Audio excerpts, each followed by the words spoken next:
എല്ലാവർക്കും നമസ്കാരം. പിന്നെ നമ്മൾ ഫ്രൂട്ട് സലാഡാണ് ഉണ്ടാക്കുന്നത് കേട്ടോ. അത് നമ്മൾ ജെല്ല് ചേർത്തിട്ടാണ്. അപ്പോൾ അതിനിതാ 2 സ്പൂണ് ജെല്ല് പൊടി നമ്മളിതിൽ ചേർത്തെടുക്കുന്നുണ്ട്. തിളച്ച വെള്ളമാണ്.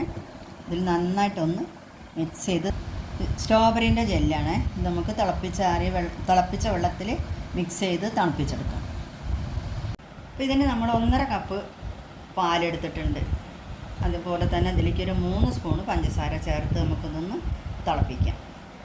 ഇനി നമുക്കിതിലേക്ക് ഒരു 3 ടേബിൾ സ്പൂൺ കസ്റ്റാർഡ് പൗഡർ നമുക്ക് കുറച്ച് പാലൊഴിച്ച് നന്നായിട്ടൊന്ന് കലക്കിയെടുക്കാം.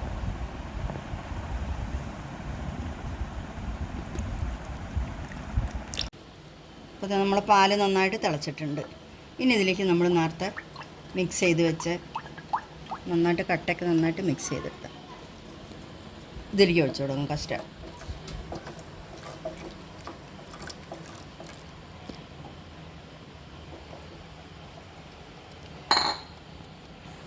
അപ്പോൾ ഇത് നന്നായിട്ട് പാകത്തിന് നമുക്ക് കുറുകി കിട്ടിയിട്ടുണ്ട്. കൂടുതൽ കട്ടിയാവേണ്ട.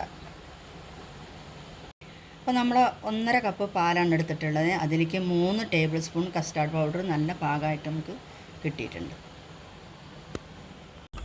അപ്പോൾ കസ്റ്റാർഡ് നന്നായിട്ട് തണുത്തിട്ടുണ്ട്.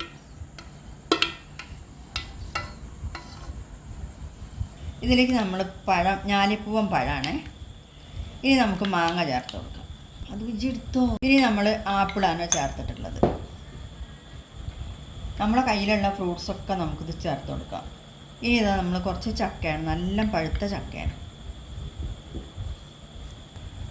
ഇനി നമുക്ക് കുറച്ച് അനാറും കൂടെ ചേർത്ത് കൊടുക്കാം.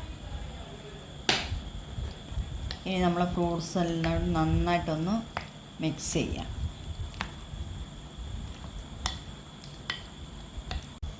ഇത് നമുക്ക് ചൂട് സമയത്ത് കഴിക്കാൻ പറ്റിയ നല്ലൊരു ഫ്രൂട്ട് സലാഡാണ് കേട്ടോ. കുറച്ച് ഐസ്ക്രീം ഇതിൻ്റെ മേലെ വെച്ചിട്ടുണ്ട് കേട്ടോ. ഇനി കുറച്ച് അനാറൊന്ന് ഒരു ഭംഗിക്ക് വേണ്ടി ഒന്ന് ഡിസൈൻ ചെയ്യും. അപ്പോൾ നമ്മൾ നേരത്തെ റെഡിയാക്കി വെച്ച ജെല്ലാണിത്. ഇത് നമുക്ക് കുറച്ച് ഇതിൻ്റെ മേലെ ഇട്ട് കൊടുക്കാം.